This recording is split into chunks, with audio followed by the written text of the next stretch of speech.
Hi, guys. Welcome to Grain of Salt. I'm your host, Lauren, And I'm your host, Hayden. and we are so excited that you're going to be joining us for our very first episode. For this first episode, we wanted to dive into a topic about giants, ancient beings called the Nephilim. The Nephilim.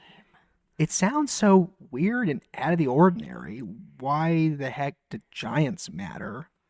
But we found so many things tie back in to these prehistoric giants called Nephilim. And up until like a few years ago, I had never even dove into researching the Nephilim, much less did I see anyone else really talking about it. But now, Right. like the Nephilim are all over, like my For You page, like in social media, and like people are having these conversations. Yes. And it's just so interesting that, like, I'm sure a lot of you out there have heard about the Nephilim. But what you probably didn't know is just how deep the rabbit hole goes. And so we certainly don't have time to dive into everything today, but we are going to scratch the surface of different things that happened in a whole world ago Yeah. and how it's affecting our world now. Who are they? Exactly. What happened? Why should you care? And really, more importantly, which we'll get to, how is that affecting our modern day society? Right. Should we even care about these ancient beings? And the destruction that they did along the way. Right. So many of the topics that we want to dive into this podcast, the unique things to see, does the Bible say anything about it? Are any of these things real? Like vampires, aliens? Everything in the CIA declassified documents. Right. And so much of this stuff actually ties back in to the Nephilim. Remote viewing, astral projection, all of these super intriguing, super crazy sounding topics that really don't get broken down enough. How does this tie in to what we believe and why we believe it and what's going on in our world today? Right. Well, let's get started. Who are the Nephilim? How would you describe them? Ooh, well, we know it all goes back to Genesis 6. Yeah. From my understanding, and please correct me if I'm wrong, but from my understanding, when the Watchers came down and saw the beautiful women of the earth and had relations, their children are who we call the Nephilim. Yeah, that's exactly right. So when we say the word Nephilim, we're talking about these ancient, half human, half spiritual being creatures that were made from, well, I guess let's rewind and see where they came from. Let's actually read Genesis chapter 6 to give some context. Let's do it. So it says in Genesis chapter 6, verse 1, when human beings began to increase in number on the earth, and daughters were born to them, the sons of God saw that the daughters of humans were beautiful, and they married any of them they chose. The Nephilim, this is verse 4 now, the Nephilim were on the earth in those days, and also afterwards, when the sons of God went to the daughters of humans and had children by them. They were the heroes of old, the men of renown. So that's where we get the word. These angel-human hybrid offspring were called the Nephilim. Now, they have different names in different cultures. There's a very similar story in Babylonian writings where they're referred to as the Anunnaki. Wait, say that again. The The Anunnaki. Anunnaki. Okay. That's what the Babylonians would have called them. But these Nephilim are products of rebellious angels who were a long, long time ago rebelled against God. They're responsible for all evil, period. And they wanted to have some of the rights to the earth, to God's plan, by having children with God's children, humans. God created humans, is what it refers to back in Genesis chapter 1. The first thing that's important to know about the Nephilim, and especially when trying to trace them through history and what's going on right now, is that they're closely tied to the image of the serpent. The serpent represents all evil in the Bible, and it has huge significance in every ancient culture. So if you've never heard the story of Genesis chapter 3, after God finishes making the earth, he makes a garden, and the serpent goes in there into the garden, deceives the humans he had made, Eve, into disobeying God. So all of the enemies of God are typically symbolized using serpent imagery because they are serving the original, the ultimate rebellious creature, the enemy of all enemies. This is the final boss. It's the serpent dragon who represents chaos in the Bible, and who is an actual real serpent-like dragon being. Imagine, like, I don't know what this creature looks like, but I imagine him like the Chinese dragons, how they're serpent, but they're also dragons. Yeah, I kind of do too. And what's something super interesting about the dragon, serpent, reptilian creatures that we've learned so much about is in almost every single ancient culture, if you look at their ancient writings, their ancient history, because guys, we've deep dived into so many ancient civilizations to cross-reference and check and verify and double verify. And okay, if this was happening in this timeline on this part of the world, what about this part of the world? What about this culture? Every single one has stories in their history about serpent creatures, dragon creatures coming to teach them, to warn them, to give them instruction. Every single culture has that. It is not a coincidence. It's true. And the funny thing is, in cultures outside the Bible, they're usually the good guys. And in the Bible, every time you see the serpent imagery, they're the bad guys. They're the bad guys, yeah. So there's definitely some conflicting stories going on here. Well, let's talk about what happened to these Nephilim, because it's pretty obvious we don't see giants walking around. Not anymore. It's said that the descendants were of these, demons and humans were giants. So where are the Nephilim? Where do they go? Well, God's solution to the Nephilim was the flood that we read about, and that lots of cultures attest to, there being a worldwide flood. Yes, I don't think anyone is debating the fact that there was a flood. That there was a flood. Yeah, and every culture, every history, scholar exactly knows. Believe the Bible or not, there was a flood. There was a flood. Right, regardless. So going back to Genesis chapter 6, which is about the flood, it talks about all flesh was becoming corrupted, and that's why God sent the flood. Now, of course, there was severe moral corruption because these Nephilim were evil, and so were all their offspring.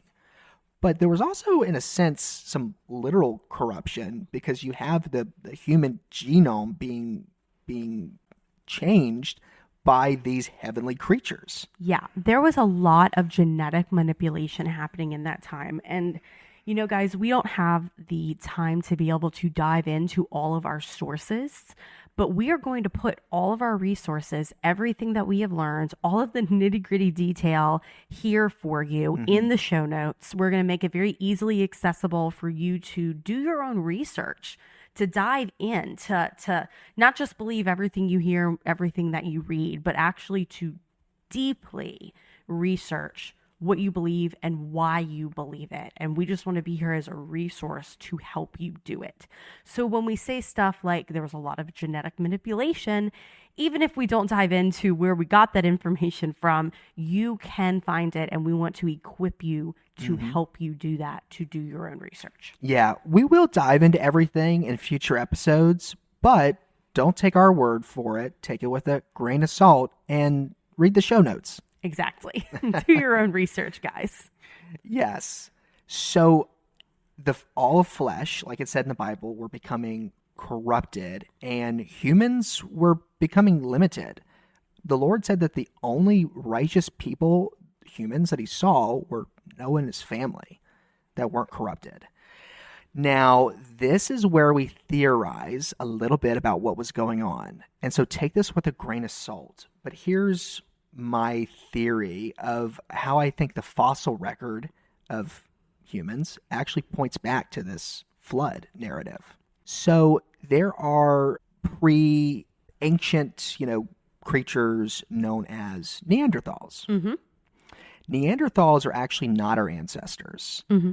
Depending on, whether you believe in evolution or not. People who do believe in evolution say we evolved from these creatures. I don't think so, but again, that's not this episode. Humans came from Homo sapiens, Mm-hmm. not Neanderthal. But Neanderthal were humanoid creatures. Right. They were bigger than humans, significantly. They were stronger than humans. And we also know from the fossil record that they hunted humans down. Right. At one point, the human population became so low that it was something along the lines of, what was it, like 1,200 humans had to repopulate the earth. We were hunted significantly. Less than that, actually. Even, people who study the fossil record, I will say it's a miracle that humans survived. The Neanderthal hunted them down to almost extinction and actually were eating humans because Neanderthal were found with human bones in their, where their stomachs were. Ugh. Yeah. So it really sounds like these are how the Nephilim are described match how I imagine the Neanderthals.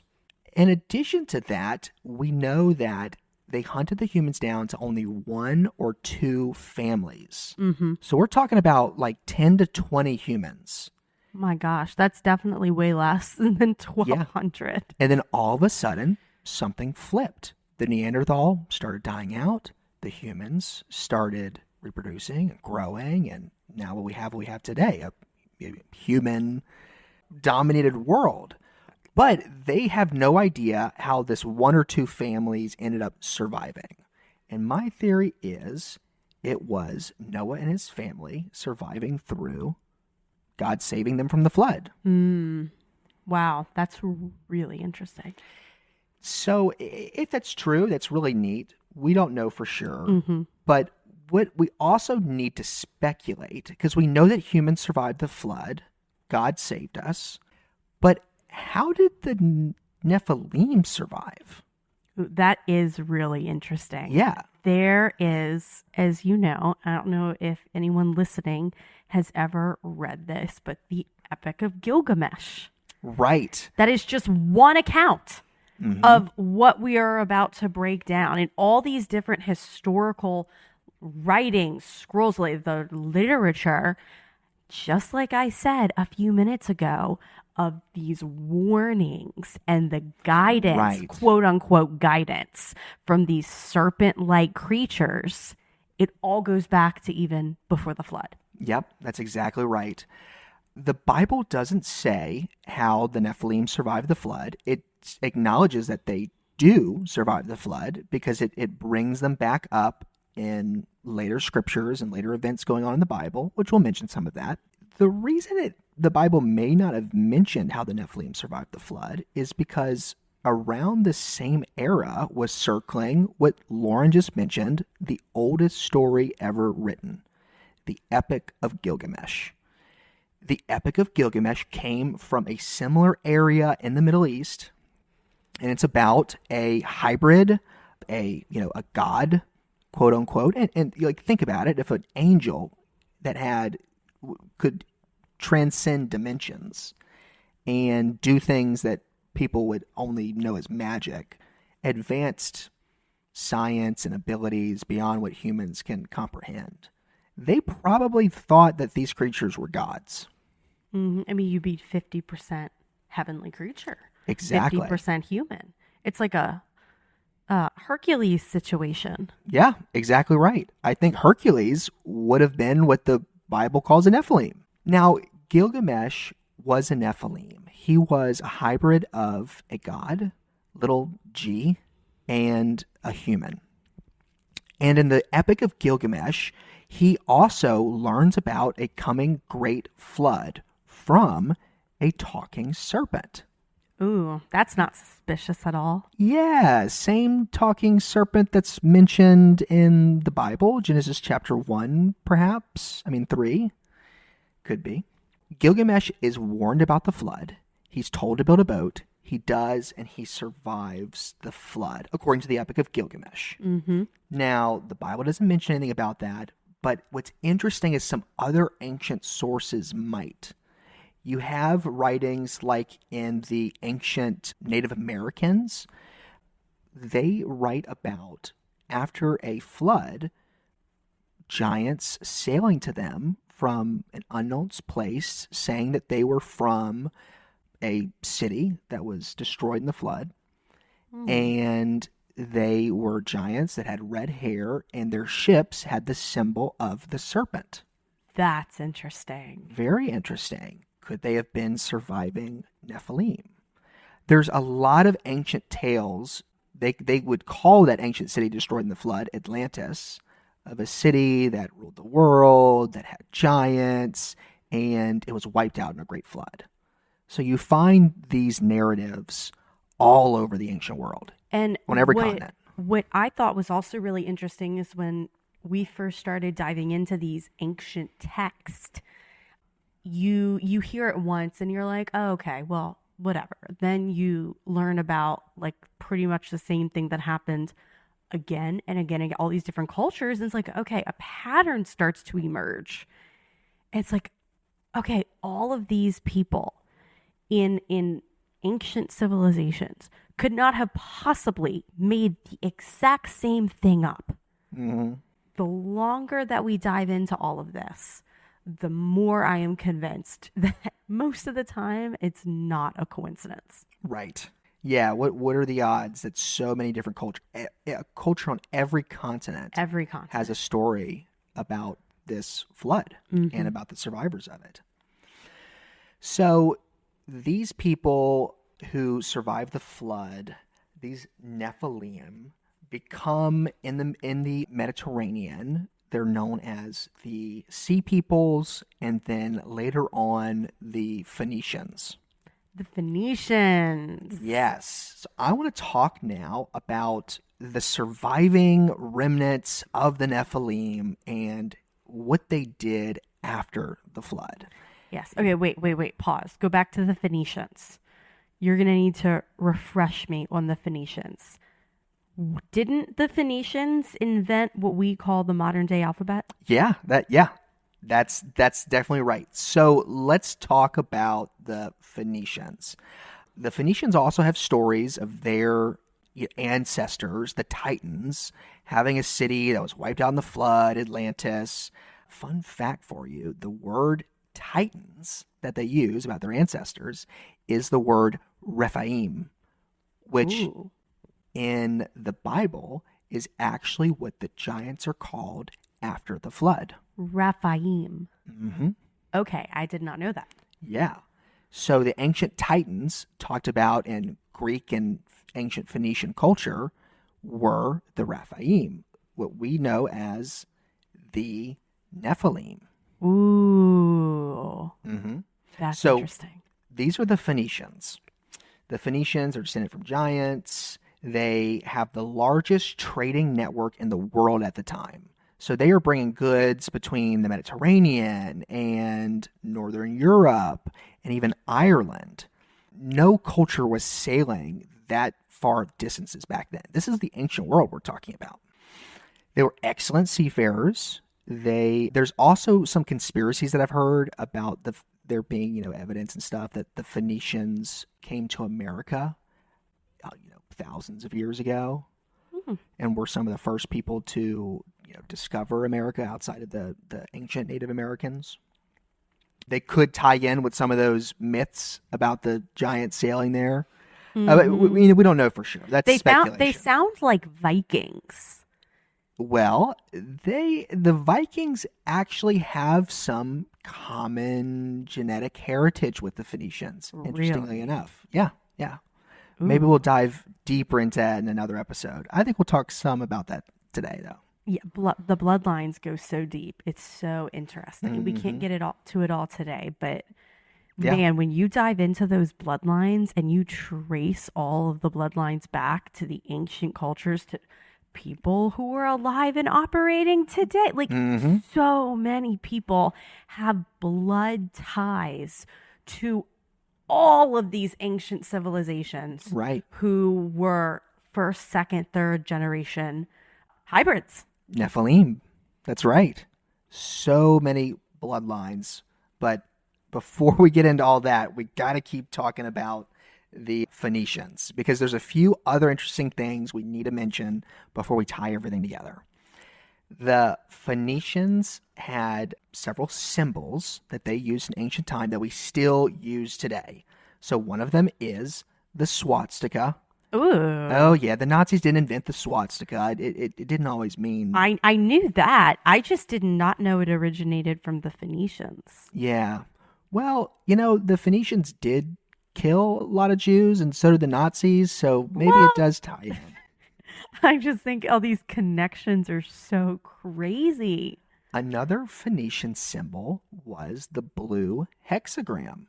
A Ooh. hexagram is a six-pointed star. A blue hexagram that you might know today is the Star of David, the symbol in Israel's flag. It's neat. There's so many ancient symbols that are recirculated. Another one that they used was a serpent lifted up on a pole. Oh. It's the symbol for the medical field. Yeah. That was the first thing that I thought of is I've seen that before at the hospital. Yep, that's Oh. right. Their capital cities in the Middle East were Byblos, Tyre, and Sidon. You might recognize Tyre and Sidon because they're mentioned in the Bible in Luke 10:14. Jesus said, if these works that I did in front of you were done in Tyre and Sidon, they would have repented. Whoa. Yeah. So, I have never made that connection before. but these Phoenicians were evil people. They forced people to be prostitutes in their temples. They would sacrifice and burn their children. And not to mention the evil things they did to the people that they raided, attacked, pillaged. Although they were mostly friendly with outside nations, they still were very violent with the people that they raided. Unfortunately, that was common in the ancient times. But the weirdest thing about the Phoenicians and how it ties into the overall narrative of history is that they were closely connected with Israel, ancient Israel. Really? Yeah, specifically the tribe of Dan.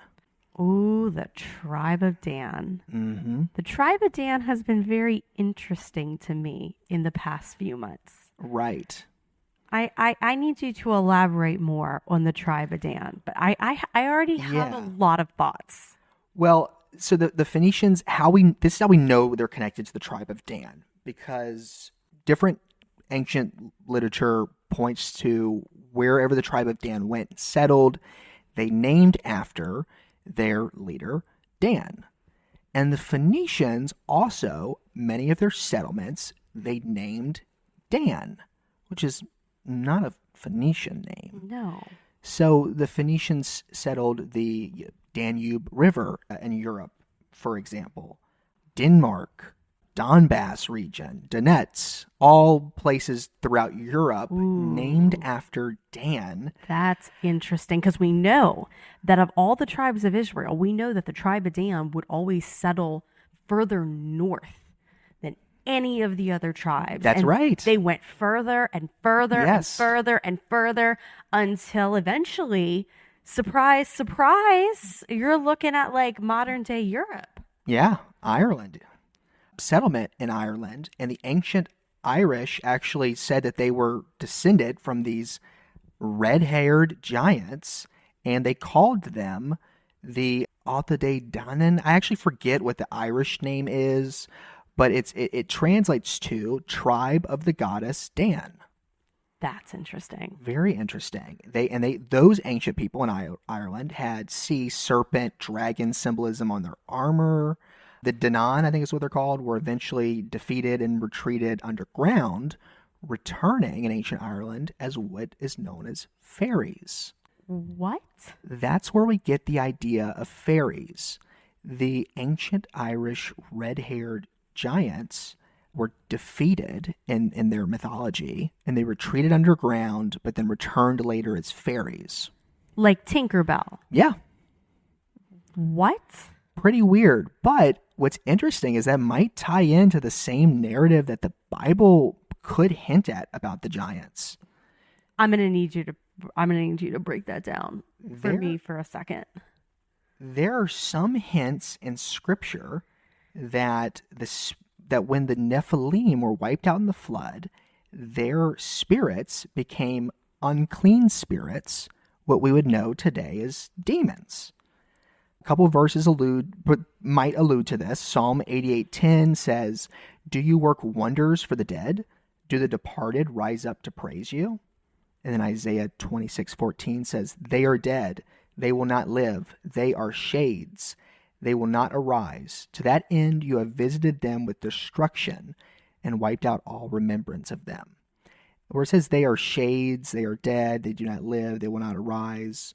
There, in both these verses, there's words that refer back to similar words used for the Nephilim. So it's a theory, but also in ancient Jewish literature, they believe that the dead Nephilim became unclean spirits. So potentially tying into this Irish lore of the red-haired giants that settled there, connected to the Phoenicians, retreated underground and returned as fairies. Wow. So how did the tribe of Dan and the Phoenicians become so entrenched? Like, how did the Phoenicians and the tribe of Dan become connected? Yeah, that's a really great question. I am assuming, and I don't know this for sure, but my educated guess would be the same way that the Nephilim were made, through relations with each other. Mm-hmm. You are exactly right. You hit the nail on the head, because I think this will all click for those who have read through the Old Testament when I say the Phoenicians' real name, because the word Phoenician was actually termed by the Greeks, who called them that. It means red. There's different assumptions of why they called them that. My theory is maybe they gave red hair, but we don't know that for sure. But the Phoenicians never called themselves Phoenicians. The Phoenicians called themselves Canaanites. No. The Canaanites. Oh, shoot. That's exactly right. Oh, dang. Wow. The giants in the promised land that Israel was told to clear out and kill so that they could inherit the promised land. Wow. Whoa. But the tribe of Dan, as we know, actually didn't settle in their land assigned to them by God, but they left north and intermingled with and turned away from Israel and joined with the Canaanites. Well, that makes a whole lot more sense. Mm-hmm. The tribe of Dan was really quick to leave God. Like Judges 18, they're immediately setting up carved idols. So they were ready to leave God and join the descendants of demons and intermingle with them. It's interesting because when all of the original heads of the different tribes of Israel are being prophesied over by their father, the prophecy that he has for Dan and his tribe is that Dan would be a serpent in the way. Oh my goodness, that's right. So not only were they in the way of Israel by turning against them, joining with the Canaanites, but they were joining a people that actually used the serpent imagery. Wow. And if I remember correctly about the tribe of Dan, in the book of Revelation, I think they're the only tribe who is left off the list. Yeah, that's so interesting that in the last days that the Bible prophesies about in the book of Revelation, God is going to bring 144,000 people from the 12 tribes of Israel to serve him. And the tribe of Dan is actually replaced in that list. Isn't it replaced with the tribe of Manasseh? I think so. I'm not 100% sure, but we'll have to double check that. But they were. We'll put that in the show notes. They were definitely replaced. Yeah. which is so interesting, but not that interesting when you see how quickly Dan was ready to, leave God's promises and join with his enemies. Yeah. And as we break it down, it'll make a whole lot more sense, all of the crazy happening today and where it originated from and where it's talked about in Scripture. Yeah, that's exactly right. Here are a few other ways that the tribe of Dan is connected with the Phoenicians. Judges 5 refers to the tribe of Dan as seafarers. They were known as excellent seafarers, so were the Phoenicians. Instead of settling in Israel, Dan is the first to leave. They take over a city in northern Canaan, and they name that city Dan, following the pattern of naming cities after their founder. Queen Jezebel actually was a Phoenician. No. Yeah, the evil Queen Jezebel in the Bible. Oh, shoot. She was the one that introduced the worship of the Phoenician gods Baal and Asherah to the Israelites. Ezekiel, when he is tearing down the idols of Israel, one of the idols coming from the Phoenicians in the tribe of Dan was the bronze serpent. And the bronze serpent that they used as a symbol and that they worshipped actually originally was stolen from the Israelites, probably perverted between the Phoenicians and the tribe of Dan. But Dan and the tribe of Dan would have remembered in their 40 years in the wilderness a time when snakes bit the people, and they were saved by Moses erecting a serpent on a staff.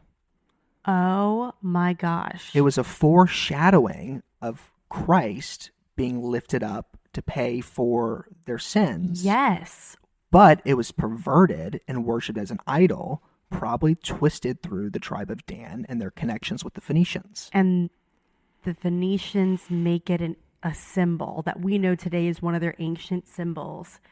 And now it's one of our medical symbols. Wow.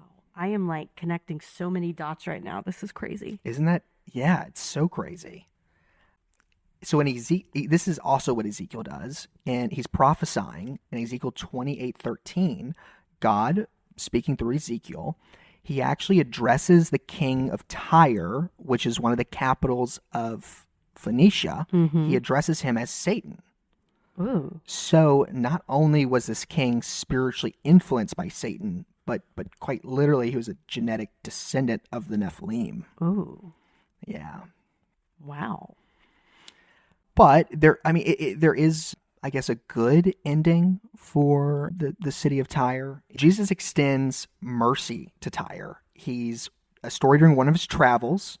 He is going through Phoenicia, and a woman begs him to cast a demon out of her children. And he responds a weird way. He says, "Should I give the bread meant for the children to dogs?" I do remember this. I never understood that. Yeah, but like, it makes... that feels harsh. Right, but it makes more sense when you realize that he's there to save his people, Israel, and the people that have persecuted Israel, killed them, done all sorts of terrible things, were descendants of demons, and were, twisting everything that God has done. The enemies of God, of course he's referring to them as dogs. It does make more sense. But then he saves them anyway, which just shows the mercy of Jesus. While he's there, another really cool thing that happens during his travels in Phoenicia is he goes to Mount Hermon. Mount Hermon in Phoenicia is where the book of Enoch talks about where the fallen angels first descended down to earth to make the Nephilim. That's right. So it happens to be in the same city as the Canaanites, the Phoenicians settle. Bit of a coincidence. No coincidences. Right. But what's really cool is that while Jesus is standing at the foot of Mount Hermon, he says to Peter, "You will be called Rock, and on this rock I will build my church, and the gates of hell will not prevail against it." Ooh. He would have been right at the gates of hell, the portal where the fallen angels first came down to twist, mutate humans to be a race against God. Whoa. Yeah. It's cool. It all connects. So cool. But are they still around today? These creatures, Mm-hmm. the Nephilim, the Phoenicians. Well, yeah, we absolutely know that the bloodline of the Nephilim through the Phoenicians is still around today. Still going strong. As a matter of fact, and no offense if you have red hair, but most modern red-haired people carry the DNA haplogroup R1A, which traces back to the Aryan races in the Middle East. So this DNA was spread around through the conquest of the Phoenicians and then through Viking conquests, because the Phoenicians have common ancestry with the Vikings. Mm-hmm. That makes sense. Yep. And the Vikings went around spreading their DNA and reproducing everywhere. Yes. Can't get into details on this podcast. Another interesting thing about the descendants today is the various royal houses of England, the Saxons, the Danes, the Normans, the Tudors, the Stuarts, the Hanoverians, like all the houses. All the lines, they blended and fused to form the modern House of Windsor, and they all trace their bloodlines back to a common migration in this same Middle Eastern area. That is interesting. So all of the kings throughout Europe are connected to this bloodline. And we know another bloodline that's connected to these kings. All the presidents. That's not right. all of them, to clarify. A very large portion. All of them except for one, which I think was, I don't quite remember. We're going to have to look that up and verify. We will Check the put show that notes. information in the show notes. Check the show notes to verify which couple presidents were not all descendants of this bloodline. But it is crazy because it started with George Washington. Mm-hmm. And here we are. Yeah. All of the presidents but one, you can trace their ancestry to King John of England. The tyrant King John. Mm-hmm. Who can trace his bloodline back to these descendants of quote-unquote gods. But what the Bible says are actually fallen angels, the Nephilim. Dang. Yep. Freemasons also tie back in to these Phoenicians in the tribe of Dan. Yes, they do. Their symbol, the Freemason symbol, is inspiration from Phoenician symbols. The Freemasons also consider themselves builders of Solomon's temple, which is interesting. It's a weird connection because the Phoenicians were the actual builders of the Temple of Solomon. King Solomon consulted with the king of Tyre to have the wood and their cypress to build the temple. Oh, that's right. He did, didn't he? Mm-hmm. So the Phoenicians, the Canaanites, were the builders of the temples of Solomon, which the Freemasons attribute their history to. Wow. So the Phoenicians and the tribe of Dan have so many connections. Here's another one. In Islam, the Kaaba, which is the stone that Muslims pilgrim to in the middle of Mecca, they call it the shrine to Allah. It was originally a shrine dedicated to Hubal, which means he is Baal. And a lot of people say, well, no, he was replaced by Allah, but that's not quite right, because one of the 99 names for Allah is Samad, which is not an Arabic word. They actually don't know what it means, but it's found in a Ugaritic text only used to describe Baal. Wow. So Allah is Baal, the god of the Canaanites, the Phoenicians. And good old Jezebel. Mm-hmm. That's exactly right. Many of the esoteric religions and ideology trace back to the Phoenicians, like the Kabbalah. It's, in my opinion, the foundation for a potentially future one-world religion that's against God. Yes. And we will dive deep into Kabbalah on another episode. Yes, we'll have to. We'll probably need a whole series just for Kabbalah. But when you do your own research, it all connects. It is absolutely insane, the depth of evil Mm. If you subscribe and believe and practice Kabbalah, if you were in the bloodlines, if you, it's atrocities, pure atrocities, both in the past, in the present, and you better believe in the future. Mm-hmm. And there's connections back through interpreting letters of the alphabet to reinterpret ancient texts, to practice of the Phoenicians. There's a tie-in there. Another idea that comes from the Phoenicians is merging the masculine and the feminine, the basis of transgender ideology. Of course it does. Of course it does. Mm-hmm. Thanks, Phoenicians. Yeah. And that's also that's a piece of the Kabbalah as well. Yeah, transhumanism. Yeah. Mm-hmm. Merging the masculine and the feminine, transcending even what it means to be human. So we know that the Nephilim are these ancient giants, hybrids of fallen angels, demons, that survived the flood meant to wipe them out and have since been controlling humankind. So we know that the giants survived, and they're even influencing things today. Modern politics, ideas, all of them against the Bible and against God. It's crazy. Yeah.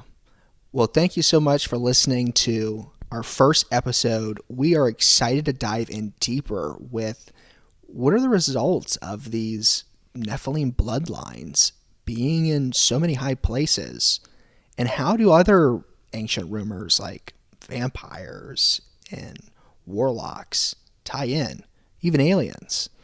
I'm really excited to dive deep into all of this. This is going to be fun. Buckle up. We're just getting started. Let's go.